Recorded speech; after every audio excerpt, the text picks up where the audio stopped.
Welcome to PPR Podcast number 127. My name is Rudy. To my right is the undisputed star of the podcast. Thank you. The president of the San Diego Strike Force, co-host of the PPR, overall just a decent human being, Mr. Burt Grossman. Burt, would you like to introduce the man on the hot seat today? And I assume by wearing that shirt, we know his college intentions already. We have the first. No, did you? Jerome Roberts, Lincoln, your favorite. You know what I always think? Remember, I kept pubbing Josiah Cox last year. You're doing that a lot with Jerome this year. He's your new favorite. Well, no. It's okay to pick a favorite player. Jerome, I do it every year. Jerome and I have met a couple times. All right. He's been nothing but a young man to the adults in your world. They raised a very respectful. You're very decent to me. And I like young people who you can engage with, and this young man is one of them. So kudos to the people in your life who have raised you, because it's okay to pick a favorite player. It's okay. Well, and then I saw the sounds of the game, and I realized you had this nasty streak, too, that the smiling face is only off the field. You like to play football, do you not? Yes, sir. I love to play the game of football. And you play it nasty. I mean, to be a defensive player, see, that's what you didn't have. You didn't have nasty. You're right. So anyhow, Jerome. I didn't have a fanboy like you. I didn't have anything going on. Jerome, if I come off as a fanboy, I apologize. I don't mean to. Nah, you're good, fam. I like the way you play football. I wish I could play football the way you did, or do. So enough of that. All right, so let's talk about the Arizona thing. You didn't commit, did you? No, sir. My brother goes there. Oh, okay. Oh, I was going to say, because I thought you were going to do it with us. Yeah, I got you guys, for sure. November 13th. So you are going to do it with us? Yes, sir. November 13th. And can you share with us your selections? Are you down to Final Four? Or are you still getting calls? I have Sac State, Nevada, and San Diego State. All right. Well, I mean, obviously from local perspective, I hope you're going to be an Aztec.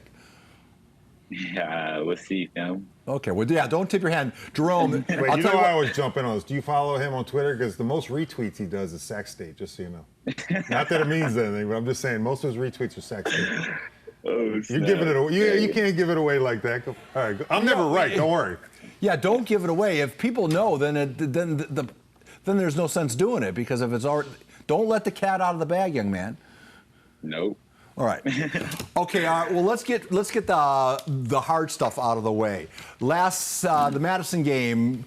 Well, while it went well for you on the field, it ended poorly for both schools. It was a bad look for high school football. I don't need to tell you all that. Have there been any repercussions? Is everyone going to be able to play? Do we know the outcome if there are any repercussions? My assistant principal has the answer to all those questions, but I'm pretty sure we're good to go for Friday. All right. There you go. See. Well, I had to ask the question. I didn't think you were going to be able to elaborate too much. Football's a very what's with the zoom in and the zoom out? What's going on there? I don't know. This is all new. It's all new. Yeah, geez, I like it. All right. Well, last question on that topic. Football is an emotional game, and sometimes when you walk off the field, what do you think? You think, oh, geez, man, I can't believe that happened. Or what does an athlete think about after something like that happens? I just got to make sure as a leader that the guys are good and make sure that everybody's as a unit, because, that brings a lot of emotion out of people. The emotions are high already. So as a leader, I have to calm everybody down after the game. So it's not really about me. It's about my guys at the end. Fair enough. All right, Joe, I question this too, because I always was curious. So you switched to Rod's old number 2? Yes, sir. Well, that's a big deal, right? What was behind that? So it's a tradition behind Lincoln. So the strongest player, the emotional leader, the guy for the team, the leader is number 2. So that's what I am this year, the leader of the team. So that's why I have number 2. Oh, I didn't know this. Yeah, so wearing number 2 is a big deal. It's like wearing number 10 in soccer. That's an indication that you're the dog on that team. So one's Coach Dunn, and then so you're ahead of Bashif and Jason Carter then, because you're 2, right? Or no? Hey, I don't know yet. Well, hey, when someone says, hey, is that something, Jerome, that you request, or is that something that they bestow upon you, saying, hey, we want you to wear 2? Everything's given. I mean, not given, it's earned here. So you have to earn your number. So it became all the off-season work. You feel me? All the work that I've been doing off the field and on the field is what gave me that number. Hey, tell me about the culture there, because we always start. We start about rankings and we talk about everything else, and you guys lose like, Corey's probably the best two-way player last year. Josiah's the best defensive player. Rod's the best offensive player. I mean, it was shocking to me. I thought there'd be a step back a little bit with you guys because it's only natural. You have all these kids going to college. Is the culture has to be amazing there at this point, because you can't lose those kind of people and still be as good or better than you were the year before? Those guys kind of set the standard. So when the younger cats seen them doing the things that they did, it made them strive for more greatness than them. So they want to be better than them. So I think that's why we're more successful than we were last year, because those guys kind of set that standard. And now the younger guys are more hungry than, you feel me, how we were last year. So let me follow up on that. Is it possible you lose all those guys and this team could be better, in your view?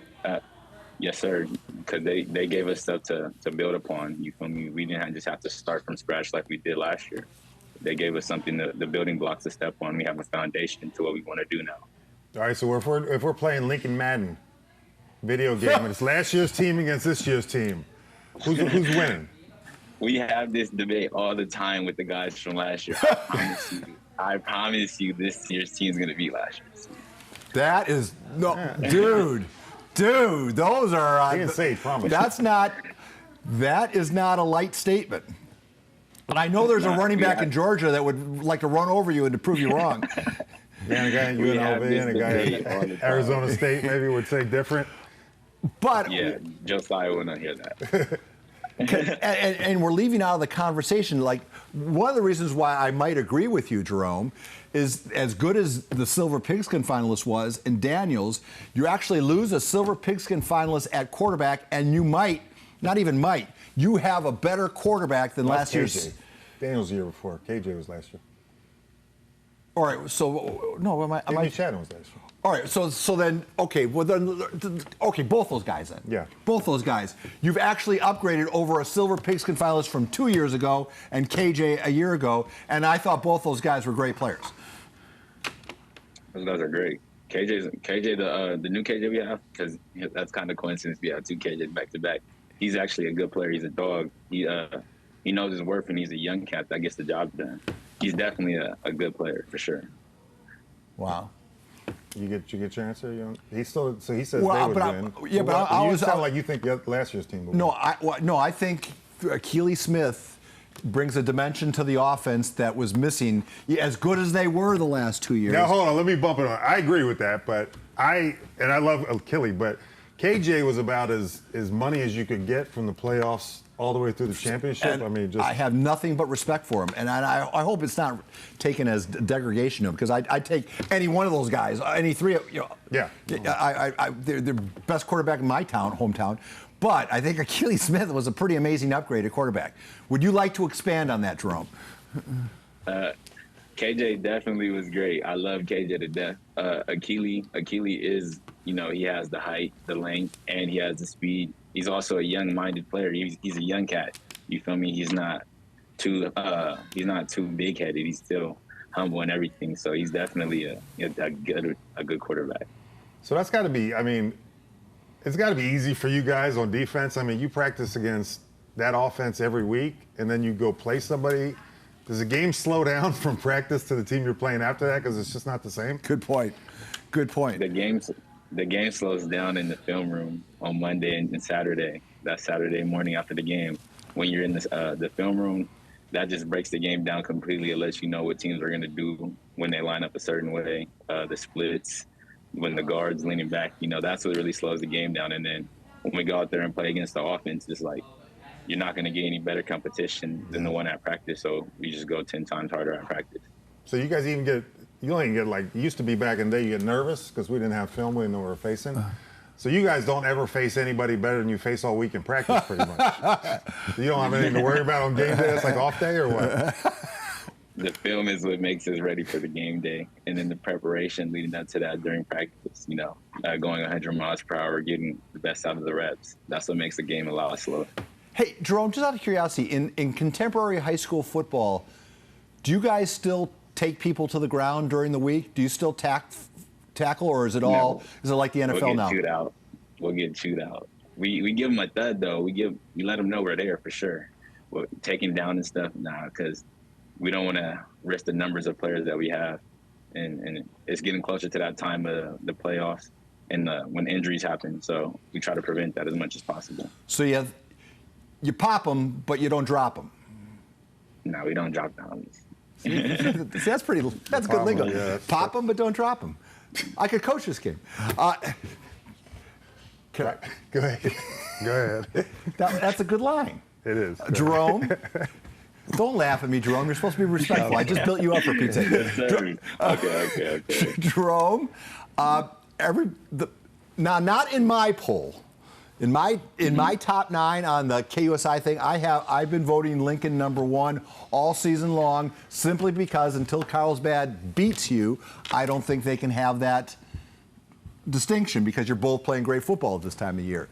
But a lot of other people have leapfrogged Carlsbad over Lincoln based on 5 weeks of performance. What do you say to those people? It's okay to have those rankings that are above us. We'd rather just prove everybody wrong. We'd rather just play the game right. And we're not really worried about the rankings at the end of the day. We're just trying to play football. So all the being #2, the being #1, it doesn't matter until it happens. So wait, you guys, I know it's usually the adults argue back and forth about the rankings, the guys that aren't playing. They're the ones that argue, and we argue. But so you guys don't even really care, do you, as players? Because you know you're going to end up facing each other anyway, so what's it matter? The ranking is not what gets the job done. So we focus on what's going to get the job done. That's taking everything day by day and week by week. So we'll let the rankings be at the end of the season. All right, I got a personal question. So I watched a lot of you guys last year, and I haven't got to watch as much this year. Have you ran zone even once this year? I can't tell you that. I know we do a lot of things that mess with people's eyes, so I don't know about no zone. The Chief loves his man, I'll tell you what. Well, if I had these stud Billy Goats, I would too, don't get me wrong.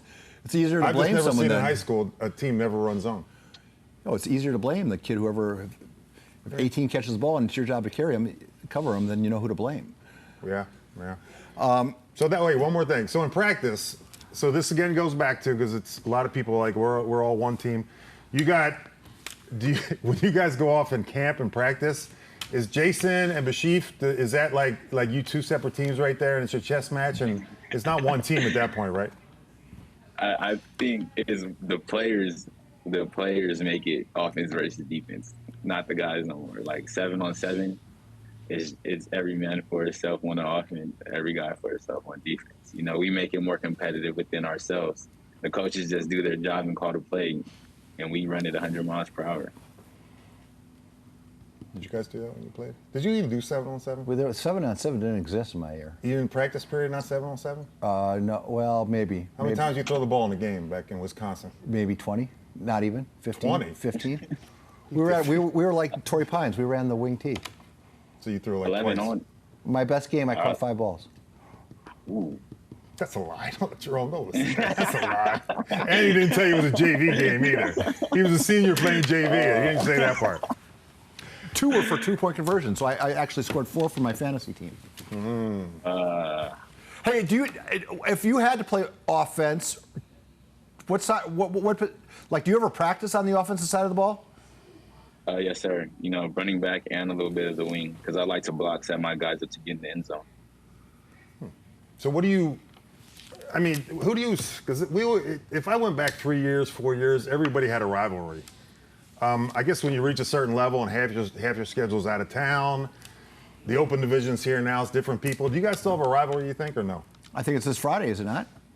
Everybody's our rivalry, fam. We got to play everybody, and everybody wants to beat us. So did you hit the Zoom just to answer that? You hit that Zoom for effect real quick, and it came out? Nah, that was all. All right, that just came.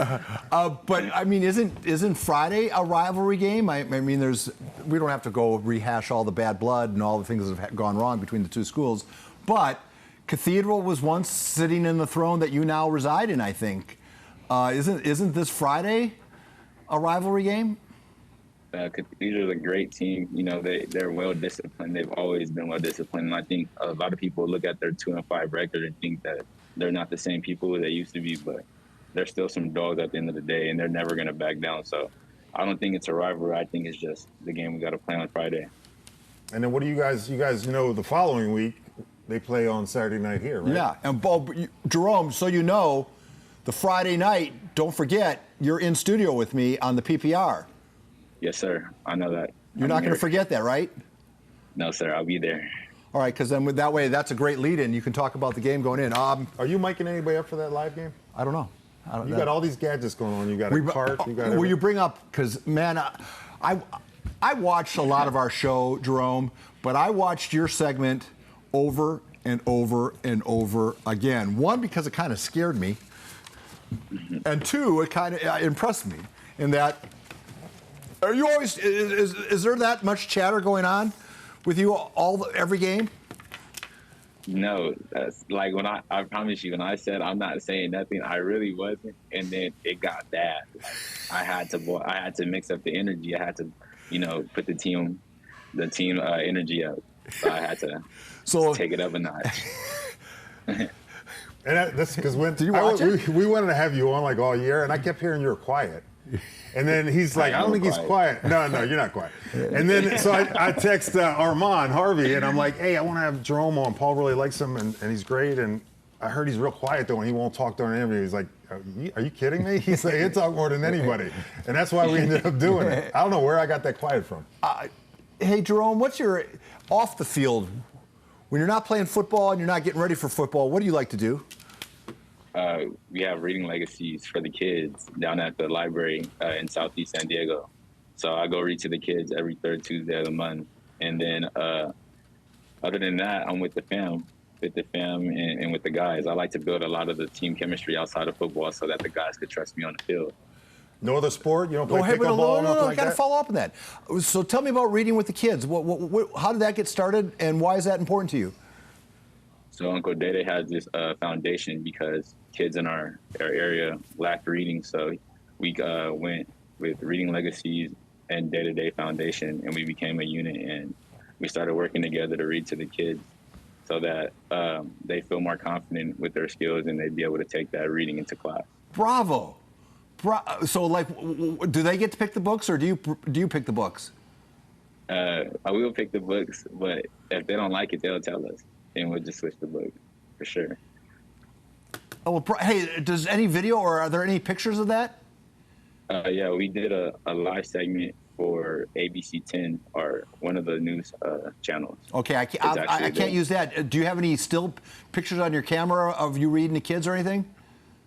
I can look right now. I think I have them. Let me see. If you do, send them to me, okay? Okay, I got you. I'll give you my phone number after this is over, right?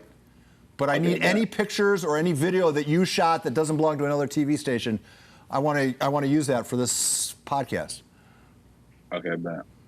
And is that it? You play any other sports, or is it just straight football, 7-on-7, football, track, anything? Football, 7-on-7, track. They made us do all that.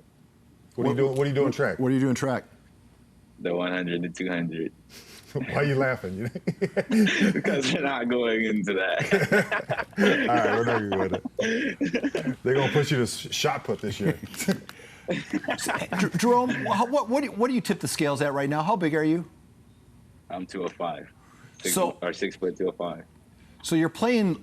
So like at the next level, do you grow into 230 and be a linebacker? I know linebackers are smaller now in the new game, but are you seen more as a strong safety or a linebacker? You seem to like to dominate the middle of the field, so I would keep you at Mike, but where do they project you to be? Kind of like a hybrid linebacker, but really just a football player. So anywhere they throw me out there, I'll do it. If they need me to put on +10, I'll put on +10. If they need me to take off some, I'll take off some. But really, wherever they put me and how they need me is how I'm going to play that. Very much like Josiah. I mean, there are people that have the dimensions in football, and then there are people that have the heart of football. That even though they might be 20 pounds less than the ball carrier, they go and stick them. That's this kid. Yeah, I'm Yes, not gonna, sir. I know he's trying to pull me into Josiah fanboy. I was last year. I'm not gonna lie. Well, no, Josiah was that same guy. He backed down from no one. This kid backs down from no one. And I'm telling you, that's kind of what the game's all about, is it not? Yes, sir. How much time you got left? Well, I got time. You turn your thing off. Well, he's not going to go anywhere. He'll talk to me. Man's got class. Can I talk to you for 5 more minutes? Yes, sir. We could do 5. Okay. Go ahead. All right. So then. You know what I'm gonna ask? I always ask where'd you play youth football at. All right. Go ahead. Do it. What association you play youth at? You know, I stayed down here. I played at Valencia Park Hornets. Oh, all VP. right. You're the first one we've had on that that didn't played. pay for the East Lake Panthers. Or Bonita Bucks. It's everybody we bring on here. Out of 100, probably 99 play for East Lake or Bonita. What lesson did you learn at the youth level that still applies to what you're doing now at the high school level and might even apply at the next level? If you talk back, you're on a lap. Wait,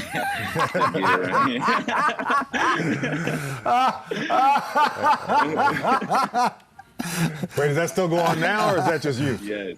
You talk back, you're doing more than a lap now. It's bad. Is there a scarier coach than Coach Dunn? Man, Uncle Dede, when he's mad, yeah.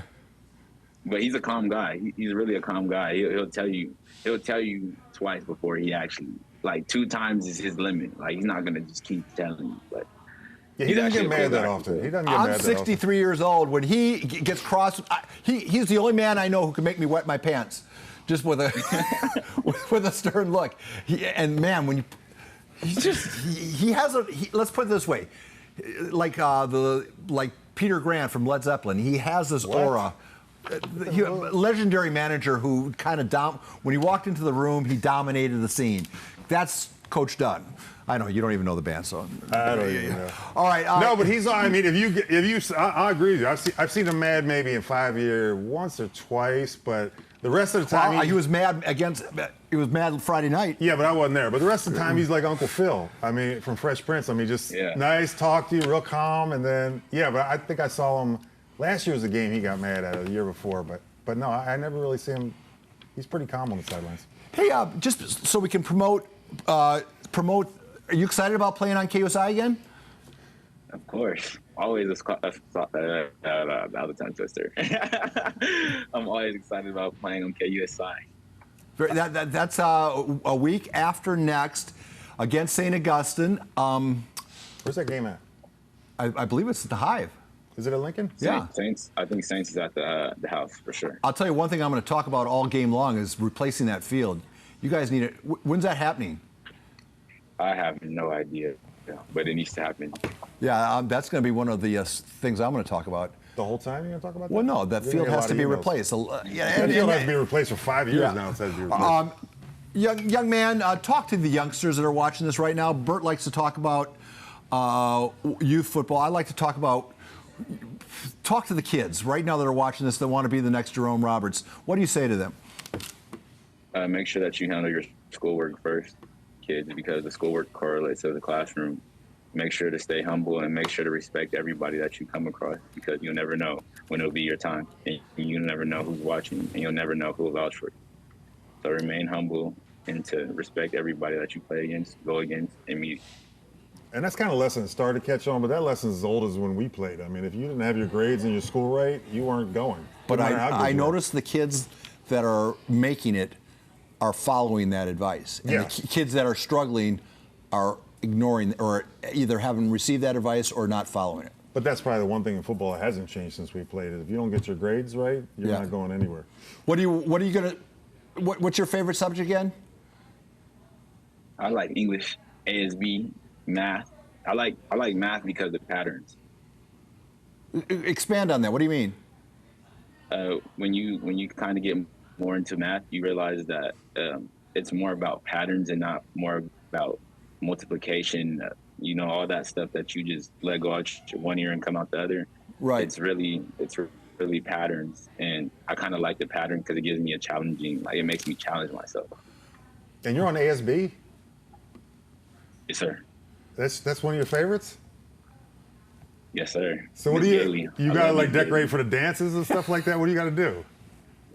Yeah, I got Jerome, that's going to kill your rep, man. I can't see you putting up flyers and posters and saying, come to the hop. The sweetheart dance, Valentine's. Jerome! Come on. I'm in charge of your image. You got to stop that.